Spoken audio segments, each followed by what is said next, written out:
it going, everyone? So this is going to be a bit different than what we normally do on the channel. Normally, obviously, I've got multiple people. This is going to just be me.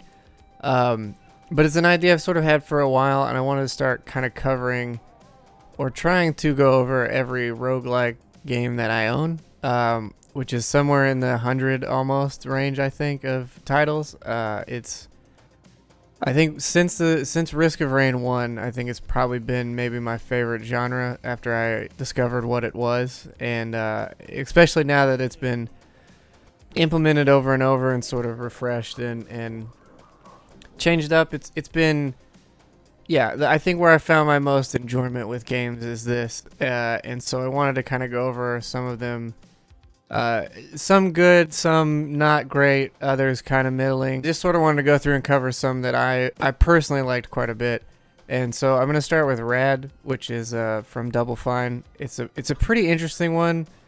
And I think overall it's good, but it does definitely have its caveats to it, I would say. But I'm going to go ahead and just jump into a mission and sort of show you what it's like. I don't know if this will be easier to do with pre-recorded footage or while I'm playing it, so I'm gonna go ahead and just try it while I'm actually doing it and see how that goes. So thanks for coming on me thanks for coming with me on this journey. Yeah, so it's a pretty basic, I mean, on the forefront it looks pretty simple. I mean, you basically have like a I'd say a 3-hit attack. You have a dodge, roll, you have a jump, but in the air you have a jump and then dive, and then you have a jump and slam in a forward direction. You also have a jump kick, which can be used for different things, and then you can also do like tricks in the air. I don't know if I think there's some NPCs that'll ask you to do a certain trick, but it doesn't really have any bearing otherwise. I don't think it does anything else. One of the core features, I suppose, is if you'll notice when you run, you sort of leave a trail down, and then if you go back over it, you gain a speed boost, which is helpful in traversing the level because these are ones you sort of want to go through as much as you can rather than there is, I think, somewhat of a speed proponent to it, but generally you want to go collect everything you can. The main, I'd say, takeaway from this one is it's sort of based on mutations. So once your experience reaches a certain threshold, you then mutate and gain a random sort of mutation for your character, and yeah, so there's a bunch of different ones you can get. If you look in the actual notebook here, there's a lot, which is maybe what would bring me to my first issue with the game. Is if you can see there, these are all. There's endo mutations and exo mutations. Exos are going to be the ones that are on the outside of your body and do move sets. The endo ones are going to be things that sort of adjust things like that. There you have like a chance for higher crit, bonus range, all that. I've played this game, I think, around 12 hours probably at recording, and this is all of these I don't have. And you get one every time you run, and I've gotten a lot of doubles, so I'm not sure if there's like a certain thing you have to do to unlock the other ones, but generally they've just been random, the ones I've found. And I think that's maybe the biggest issue with the replayability of the game, is that it sort of takes too long to get the different mutations, and it takes too long to sort of stack them up and get more of them. Like, I've got my first one here already, which is puts down like a ink trail basically, or a poison trail rather, that if they walk into, it'll do damage, unless of course they're poison enemy, then it doesn't do anything. And it's actually one of the stronger ones, but a little harder to use, I guess. Maybe not harder to use, but you're sort of limited to them actually stepping and following you. Not every enemy is going to follow you, so it's not always effective. It's not one that you can use on everything, which are the ones that are generally better. There's also items and stuff laying around that you can pick up that can sort of give you health and different other things, which once I find one, I'll show you what that looks like. I picked one up just a second ago, but that was just health, so that's nothing too exciting. I just walked right into that, which is good for me. But yeah, I would say overall it's good. I think there's only like 3 levels in total. I could be totally off base because I haven't gotten super far with this one. I know 10 hours seems like a long time, but it is on the harder side of stuff, and I've not taken down the difficulty at all. I sort of wanted it to be a challenge. And overall it has been. I'd say if anything, to its credit, it is difficult, but it doesn't feel like super unforgiving. Like it's, and I'd say that's the biggest caveat with a lot of these games is like sometimes they feel like they pad out the difficulty, and do it unfairly. But this one feels pretty just in what it does, and so for that I like it. Here's some other mutations that you can find. This one like increases walk speed, increases chance to crit, which I would say crit is probably generally better overall. If I have enough by the end of it, I'll probably buy both of them. I don't think endos have a like a cap on how many you can get. The exos though, you only have the option of 4, but there are some that you can get. If you get a double, you'll increase the potency of them. But it doesn't happen fairly often. I think again in the 11 hours that's maybe happened twice that I've gotten a double. But I get a lot of the same ones each run. So I've gotten this oil poison feet thing several different runs. Probably I would honestly say maybe half of them I get this, to be honest. Like that's like I said, that's sort of the thing that bothers me is I'm not getting new ones often enough. Any of these underground bunkers, you'll also find them until you get to the later stages. Then you have some that'll give you a 50-50 chance, and then some that'll always give you a negative. These ones are good though. The feet ones are always good because the puddles and like the actually don't know if it'll stop fire. Yeah, it won't stop fire damage all the way. Just stepping on it will do it. But the ones that block your feet are always really nice, just because there's puddles of stuff and they'll have different items underneath the surface of those, and you can generally jump through them and just pick it up and it's not a big deal, but I like the certainty of knowing I won't take damage and those kind of things. Let's see, these are sort of teleporters that'll take you back. You have these caches that you'll open with floppy disks. Floppy dicks. Man, I've got it on me today, huh? But yeah, those ones will, it's almost always going to be health. It's not going to be anything other than that. So that's, a good and bad. Sometimes it'll come with there's like a puck that you can get that will increase your experience, which will give you a faster turn at getting your next mutation. So those are kind of the things you should always buy, just because it takes a lot of actual experience to get to your next one. I mean, if you've noticed the amount of stuff I've killed now, and I'm barely over the halfway point to the second mutation. Generally, it's kind of hard to get more than one on your on the first level. You're more than likely to not get it till after the boss. But the endos, they come pretty often generally. And again, this first temple I think almost always has 2. I think maybe once it didn't, but generally it always does. And that's that there, and I think that's the whole of that dungeon. So I'm gonna back it. Usually these have multiple exits, which will take you to different parts of the island itself, or the I guess it's an island. It's like a floating. They're all kind of suspended in the air, it seems like. But there's multiple ones of these, and a lot of times they'll have different exits that'll take you to another part of that. But you should generally, like I said previously, you should explore every part of the map as much as you can. Just because you don't have a ton of option to build as the run goes, I think, and that may be another issue that I have with it.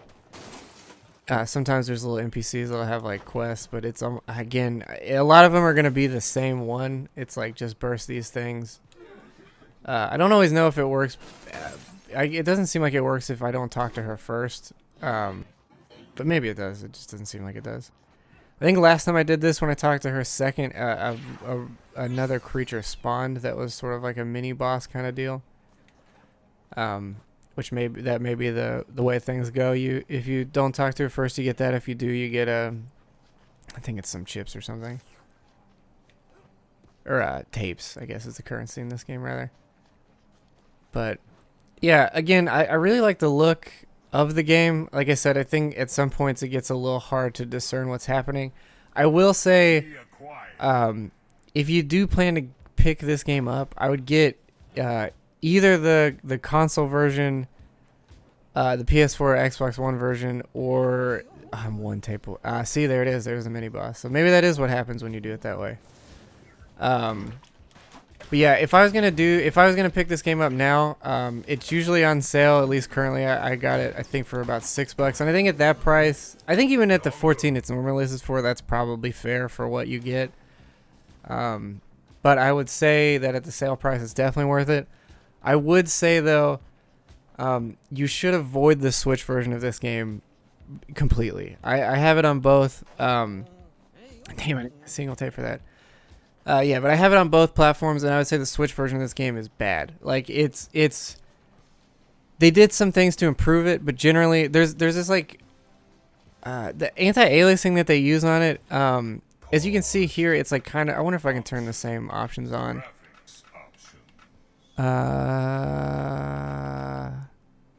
Yeah, the CR filter is already on, and they have like a different advanced. Here we go. Yeah, so they have a different one there, which I think it is the temporal one that's on the Switch version. I could look, but yeah, there's a few things you can actually adjust on there, but it still is extremely blurry. And playing it docked is better, but playing it in handheld especially, it's you can't see enough to play the game right. And in these boss fights here, especially, the camera tends to pull out, really far, and on the small screen, it's really hard to read enemies and see what is happening. This is actually a good fight for this leg thing. I'm doing a little bit worse than I normally would, just because I'm talking, so I'm not paying as much of attention as I probably should.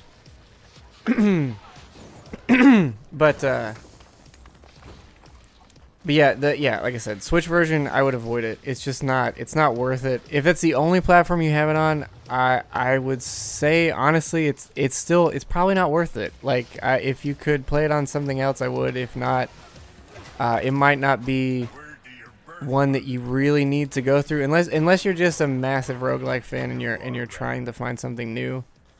Then maybe.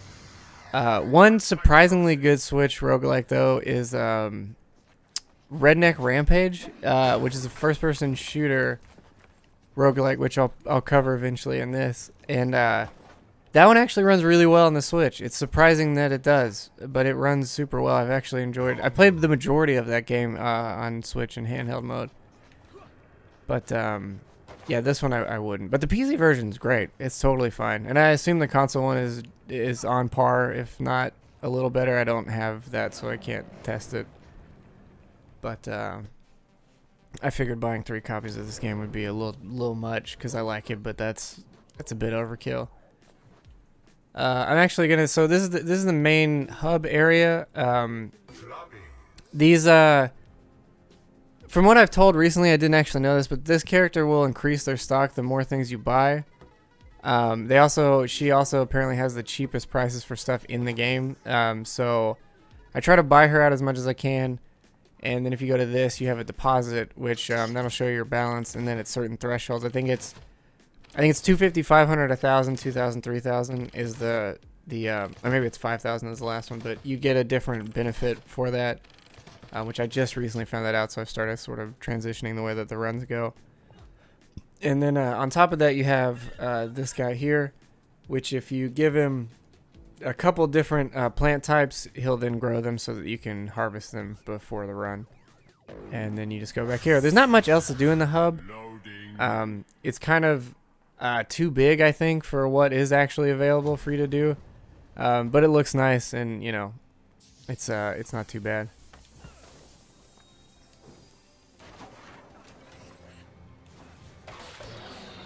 I don't have too much to cover left in this, but I'll probably at least keep going until I die, and then go from there. If anything else pops up, I'll probably cut the video to that point, because there's not, you know, it's pretty simplistic. Overall, I would like to maybe at least show you this second mutation and hopefully get something that's a little more interesting, because the feet trail is, you know, not the best. Some are really neat. Some are just, you know, they're just boring. Like, there's one that gives you like ram's feet that seems like it would be really good, but more often than not, I found that's put me in a bad position for certain runs. Boss fights though works really well because you have really good avoidance with it, I think. But with other stuff, yeah, it's just not as good as you'd like it to be. Oh, that's not good. Yeah, some of those will just burst open and then it'll be a trap, which is always nice. I don't know if I mentioned these either, but these are sort of totems. There's a couple on each level, I think no less than 2, and they will sort of set to the gate. I found though, I think that you can actually go through the gate with only getting the one, but it might give you more bosses and maybe a better reward if you do all of them. I'm not totally sure. I don't recognize this one. Huh. Oh yeah, it gives you like a turret. Yeah, okay, I do remember this one. And that one's okay. But again, these are not... Like for a boss, this one would be fine. Actually, you know, paired with the slime legs, that's not actually the worst thing to get. This sucks too, because this boss doesn't really move all that much, and those just charge you, which is annoying.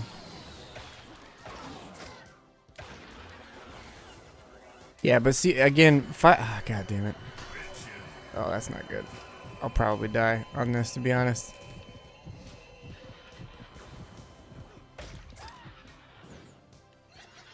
Oh, I didn't even have my little guy down.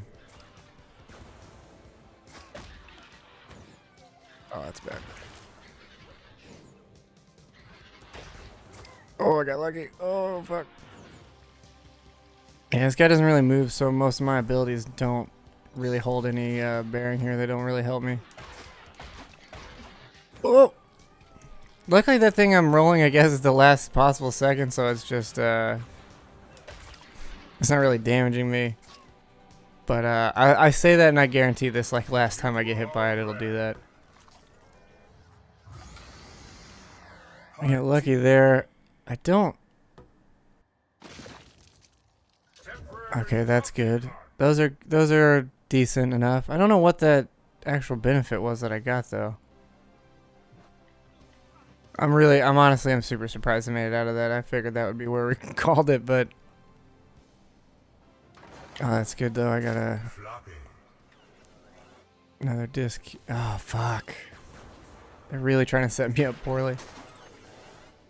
I mean, I'm already set up pretty poorly, but oh, Christ. Oh, these aren't so bad. This won't be so bad because I've got the trail. They're going to just walk right down the middle of that.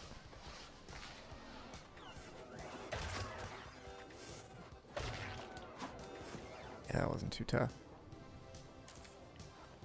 Yeah, I think you can... I mean, I think that's probably a good enough summary of the game. I think you could probably tell by now if you want to get it or not.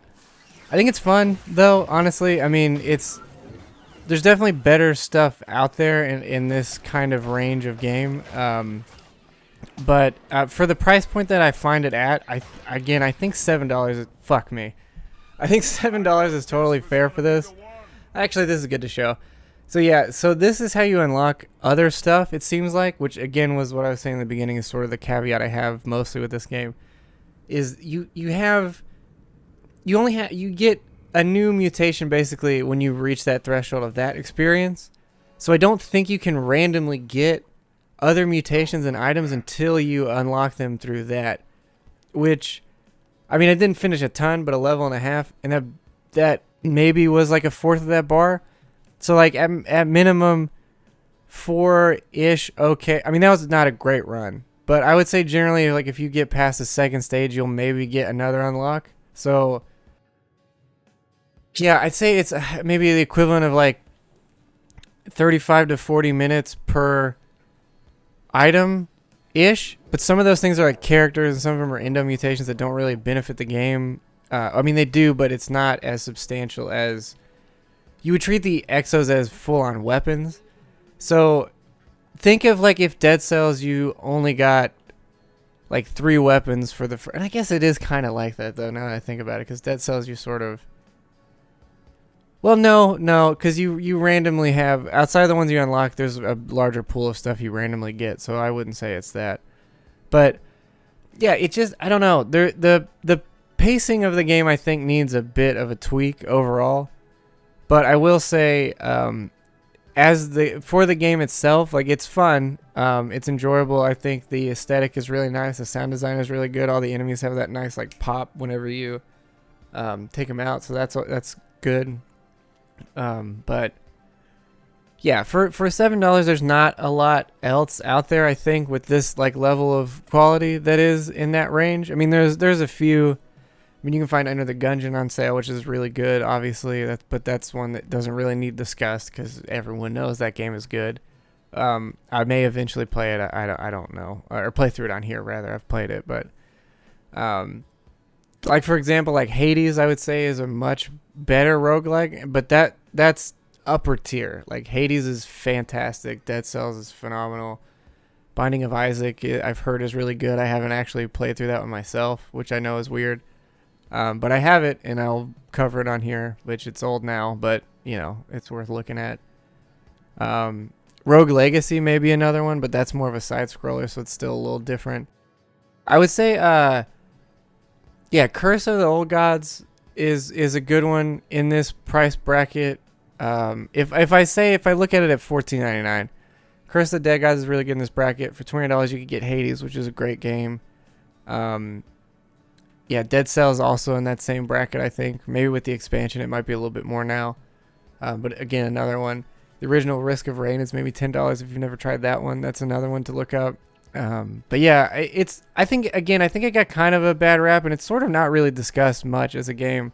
But outside of the mutation mechanic, there isn't a ton that is different for this type of game. So, though it is a solid one, and if you're new to the genre as a whole, it may be a good starting point to sort of see what the kind of game is, because it's pretty light, I think, overall. But yeah, that's been rad. So have you guys. Thanks for watching the video and all that. Subscribe, like, whatever, all that shit.